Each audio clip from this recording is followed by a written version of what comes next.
오늘은 아모스서 2장의 말씀을 보도록 하겠습니다. 이 아모스 선지자는 하나님의 대언자로서 또 하나님의 선지자로서 하나님의 공의와 정의를 선포하는 선지자인데요. 오늘 이 2장에서는 1장에 이어 1장에서 5개 국가의 심판에 대한 경고와 함께 2장에서는 이제 모압과 북이스라엘과 남유다의 심판까지도 하나님께서 경고하는 예언의 메시지입니다. 오늘도 이 말씀을 통해서 하나님의 공의와 정의가 어떻게 실현되는가를 깨달을 수 있는 저와 여러분 되기를 주님의 이름으로 축복합니다. 2장 1절에 여호와께서 이같이 말씀하시되 모압의 서너 가지 죄로 말미암아 내가 그 벌을 돌이키지 아니하리니 이는 그가 에돔 왕의 뼈를 불살라 죄를 만들었음이라. 이 2장에서는 이제 모압에 대한 심판을 하나님 경고하시는데요. 1장에서 블레셋, 암몬, 그 다음에 베니게, 에돔, 암몬 이렇게 하나님께서 이 5개국을 심판하시겠다고 하나님께서 예언해 주셨습니다. 이것은 무엇에 대한 경고냐면요. 너희가 죄를 돌이키지 아니하면 그 심판이 너희에게 임한다 하는 경고입니다. 마찬가지로 2장에서 모압에 대한 하나님께서 경고의 메시지를 주시는데요. 이 모든 경고 앞에 뭐라고 먼저 말씀해? 죄로 말미암아라는 말이 반복해서 나옵니다. 그러니까 심판은 죄 때문에 심판당하는 것입니다. 우리가 죄로 인하여 죽게 되는 것이고요. 죄의 결과가 죽음입니다. 심판입니다. 이처럼 나라도 개인도 마찬가지인 겁니다. 이 모압의 죄를 하나님께서 한두 가지가 아니라는 것을 경고하시면서 그 중에 하나가 에돔 왕의 뼈를 불살랐다. 그러니까 적국이었던 이 모압의 적국이었던 에돔을 왕을 잡아서 죽이되 그 뼈를 불사르고 잔인하게 잔혹하게 죽였다 그 말이죠. 우리가 전쟁에서 피해를 입는 것은 당연한 일일 수도 있습니다. 그러나 잔인한 결과에 대한 것은 하나님 물으신다 그 말이죠. 그러면서 2장에 내가 모압에 불을 내리니 그리옷 궁궐들을 사르리라. 모압의 모란함과 요란함과 외침과 나팔소리 중에서 죽을 것이라. 하나님께서 이 전쟁을 통해서 내가 심은 대로 거두게 하시겠다 그 말이죠. 그러니까 우리의 삶의 결과가 분명히 있는 것입니다. 우리의 삶에 심은 것에 대한 결과의 열매가 분명히 있는 것입니다. 내가 선한 것을 심으면 선한 열매가 맺게 되고 내가 악한 것을 심으면 반드시 악한 열매로 돌아오게 되는 것입니다. 국가도 개인도 마찬가지인 것입니다. 그래서 하나님의 공의와 정의는 보편적인 것입니다. 우리 누구에게는 공의와 정의가 해당이 되고 누구에게는 사랑만 해당되고 그렇지 않습니다. 하나님은 사랑을 베푸시되 공의와 정의 안에서 사랑을 베푸십니다. 그러니까 우리가 하나님 앞에 거룩한 백성으로서 우리의 잘못과 죄를 뉘우치고 회개하고 항상 거룩한 구별된 삶을 살면 하나님의 사랑이 우리에게 임하지만 우리가 하나님의 은혜를 망각하고 내 멋대로 살아가게 되면 결국 하나님의 공의와 정의가 임하게 되는 것입니다. 3절에요. 내가 그 중에서 재판장을 멸하며 지도자들을 그와 함께 죽이리라. 여호와의 말씀이니라. 재판장, 지도자 바로 위정자들을 의미하죠. 리더자들 그리고 우두머리들을 하나님께서 제거한다. 이것은 뭐냐면 모두 멸망한다 그 말이죠. 왕이 죽으면 나라는 패하는 것입니다. 위정자들이 망하면 국가는 소멸되는 것입니다. 마찬가지인 겁니다. 하나님께서 위부터 심판하시겠다는 겁니다. 재판장, 지도자들, 리더자들을 하나님 심판하셔서 흩어버리겠다 그 말이죠. 그 결과가 무엇입니까? 바로 전쟁으로 해서 소멸되는 겁니다. 원인은 무엇이었죠? 그들의 죄 때문에 그런 것이다 그 말이죠. 그러니까 모든 이 열방들의 하나님께서 그 죄를 하나하나 지적해 주는 겁니다. 이것은 그들에게 회개를 촉구하는 것일 뿐만 아니라 하나님의 백성인 북이스라엘과 남유다도 너희만은 정결게 살아라. 너희는 하나님의 뜻 안에서 살아라 하는 또 경고의 메시지가 있는 것입니다. 이제 4절 5절에는요. 하나님의 사랑받던 남유다도 하나님께서 공의와 정의를 그대로 실천하십니다. 4절에요. 여호와께서 이같이 말씀하시되 유다의 서너 가지 죄로 말미암아 내가 그 벌을 돌이키지 아니하리니 이는 그들이 여호와의 율법을 멸시하며 그의 율례를 지키지 아니하고 그의 조상들을 따라갔던 거짓 것에 미혹됨이라. 하나님께서 이 남유다에게는요. 그 죄를 물을 때 무엇부터 물으시냐면 율법을 멸시했다. 하나님의 말씀을 어겼다. 하나님의 말씀을 우습게 여겼다 그 말이죠. 율법을 지키지 않았다. 하나님 말씀대로 살지 않았다 그 말이죠. 우리 믿음의 사람들에게 하나님 물으시는 것은요. 네가 세상 사람처럼 이거 했다 저거 했다 그게 중요한 게 아니라 하나님이 택함 받은 거룩한 백성은 거룩한 삶을 살아야 하는 것입니다. 당위성입니다. 그리고 하나님 말씀대로 살아야 하는 것입니다. 그게 하나님의 기쁨입니다. 하나님 그걸 원하시는 거다 그 말이죠. 하나님의 백성 이 남유다에게도 그건 물은 겁니다. 너희가 하나님의 말씀을 우습게 여겼고 하나님의 말씀대로 살지 않았고 그것뿐만 아니라 우상 숭배했다 그 말이죠. 하나님을 저버리고 이방신을 섬겼다 그 말이죠. 하나님 모욕했다 그 말입니다. 세상에 믿지 않는 사람들이 우상 섬기는 것은요, 하나님 모르기 때문에 그럴 수 있습니다. 그러나 하나님의 백성이 우상을 섬기는 것은 차원이 다릅니다. 이것은 하나님을 모독하고 멸시하는 것입니다. 누가요? 하나님의 백성이요. 그래서 우리가 거룩하게 사는 것은 마땅한 것이고요. 그 거룩한 삶에 대한 하나님의 은혜와 은총도 있는 것입니다.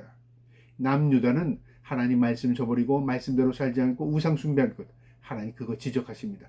그래서 공의와 정의로 하나님께서 그들을 심판하시겠다는 겁니다. 그러면 그들이 회개하면 어떻게 할까요? 돌이키면 하나님 용서하시죠.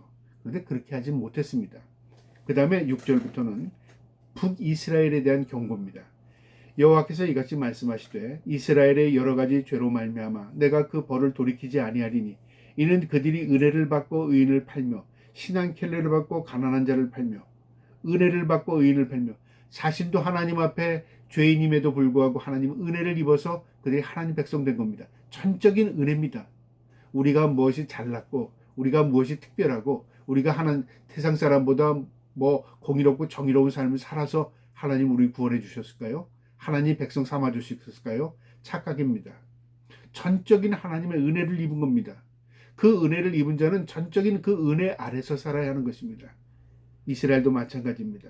그 은혜를 입었음에도 불구하고 은혜를 저버렸어요. 이방인들처럼 살았어요. 그 다음에 잔혹하게 신앙켈레로 가난한 자를 팔며, 여러분 신앙켈은 하찮은 것입니다. 그런데 이 하찮은 이익을 위해서 가난한 자를 팔아넘겼다 그 말이죠. 하나님 그거 다 보신 겁니다. 불의한 매매지요. 오늘날도 하나님께서 보십니다. 우리가 심은 대로 거둔다는 것은요, 노력에 대한 결과를 의미하는 것이죠. 노력하지 않고도 거둘 수 있는 것은 없습니다. 예를 들어서 노력하고 거뒀다. 하나님 나를 축복하셨다. 착각입니다. 여러분 그것은 화가 되기도 쉽고요. 그것은 소멸되기도 쉽고요. 오히려 그것이 나에게 악한 영향을 미칠 수도 있습니다. 모든 것은 노력을 통해서 얻어야 되는 것입니다. 정당한 노력입니다. 그것이 공이고 정입니다. 그리고 정당한 그것을 심을 때 하나님께서 30배, 60배, 100배의 열매 맺는 결과를 우리에게 주실 때 그게 복이 되는 것입니다. 그런데 오늘날은요, 많은 사람들이 노력하지 않고 심지 않고 거두는 방법에 대해서 많은 것을 신경을 씁니다. 그것이 잘 우리가 이익을 내는 것이라고 착각하는 거죠. 여러분 그렇지 않습니다. 우리가 성경은요, 하나님께서 심은 대로 거둔다는 것, 우리가 공의로운 것입니다. 내가 땀 흘려 심고 그거의 결과는 하나님이 주시는 것입니다. 그런데 이 이스라엘은 어떻게 했냐면요, 신 한 켤레를 얻기 위해서 가난한 자를 인신매매한 거죠. 팔아넘겼다 그 말이죠. 이거 하나님 앞에 죄입니다. 악한 행동입니다. 오늘날도 우리가요, 내 이익을 위해서 남을 착취하는 것 악한 것입니다. 내가 어떤 것을 얻기 위해서 남을 손해보게 입히는 것, 그거 악한 것입니다. 하나님 그거 물으시는 것입니다. 7절에요. 힘없는 자의 머리를 티끌먼지 속에 발로 밟고 힘없는 자를 우습게 여겨서 티끌먼지 속에서 발로 밟았다. 모독하고 무시했다 그 말이죠. 연약한 자의 길을 굽게 하며, 그러니까 힘없는 자를 아주 멸시해서 그들은 다른 길로 가게 만들고 연약한 자를 멸시해서 그들 굽은 길로 가게 만들었어. 더 고생하게 만들었다 그 말이죠. 아버지와 아들을 한 젊은 여인에게 다녀와서 내 거룩한 이름을 더럽혔으며 아버지와 아들이 한 창녀에게 한 여자에게 몸을 더럽히고도 양심의 가책을 느끼지 못하는 거죠. 이게 뭐냐면 정신적으로 영적으로 타락한 모습이 나타나는 겁니다. 왜 이런 결과가 나타나냐면요, 하나님의 말씀을 우습게 여기고 하나님의 말씀을 저버리고 우상 숭배하고 망각하면서요, 결국은 죄 속에 파묻혀 버리는 겁니다. 그러니까 영적으로 타락하는 걸 의식을 갖지 못하는 거죠. 오늘날이 그런 모습이 아니겠습니까? 과거에는 죄라고 생각했던 것들을 오늘은 죄의 의식이 없이 행합니다. 과거에는 그것을 두렵고 생각했던 것을요, 오늘은 두려움 없이 남을 해하고 살고도요, 그 양심의 가책을 못 느끼는 사람들이 의외로 많습니다. 이게 무엇 때문에 그렇을까요? 바로 양심의 화인을 맞은 겁니다. 하나님의 말씀을 저버린 겁니다. 그래서 말씀이 회복될 때 우리의 양심도 회복됩니다. 말씀이 묻혀지고 말씀이 우리에게서 떠나면요, 우리의 양심도 묻어지는 겁니다. 8절에요. 모든 제단 옆에서 전당 잡은 옷을 위에 누우며 그들의 신전에서 벌금으로 받은 포도주를 마실지니라. 다른 사람이 어려워서 옷을 맡겼는데 그것을요 깔고 눕고 아주 하찮게 여기는 거죠. 신전에서 벌금으로 냈다. 내 죄를 자복하는 마음으로 하나님 앞에 벌금을 낸 것을, 그것을 우습게 여기고 마음대로 취한다 그 말이죠. 이건 뭐냐면 하나님에 대한 의식이 없이 생각했다 그 말이죠. 이거에 대해서 하나님께서 물으시는 겁니다. 9절에요. 내가 아모리 사람을 그들 앞에서 멸하였다니 그 키는 백향목과 높이가 같고 가기는 상수리 나무 같으나 내가 그 위의 열매와 그 아래의 뿌리를 진멸하였느니라. 하나님께서 이스라엘 백성들을 노예 생활 가운데 그들을 끌어내서 약속의 땅 가나안 땅으로 인도해 주셨습니다. 그 아모리 사람들이 살던, 그 장대한 사람들이 살던 그 가나안 땅을 하나님의 백성 이스라엘 백성들에게 하나님께서 주신 겁니다. 전적인 은혜입니다.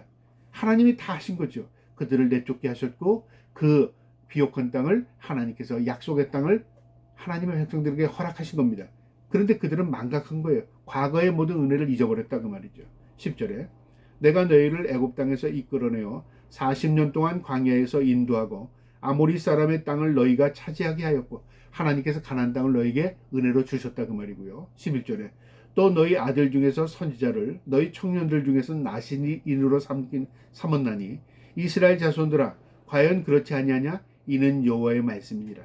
너희 아들 중에 선지자 나실인, 이 나실인은 구별된 사람을 의미하죠. 선지자는 하나님의 대언자입니다.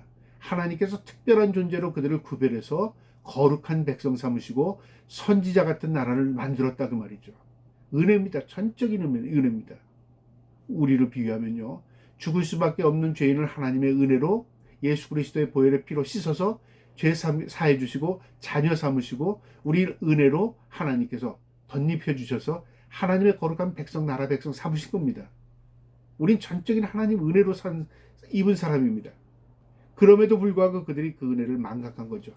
마치 거룩한 나실인 그리고 선지자처럼 하나님께서 거룩한 백성 삼으신 우리가 그 은혜를 망각했다면 이 이스라엘과 똑같은 지금 사고를 가지고 있는 겁니다. 12절 그러나 너희가 나실 사람으로 포도주를 마시게 하며 또 선지자에게 명령하여 예언하지 말라 하였느니라. 이 거룩한 백성들이 오히려 거꾸로 이방인들보다 더 못해요. 나실인에게 포도주를 마시겠다. 거룩을 손상시킨 겁니다. 의식이 없이 살아간 거죠.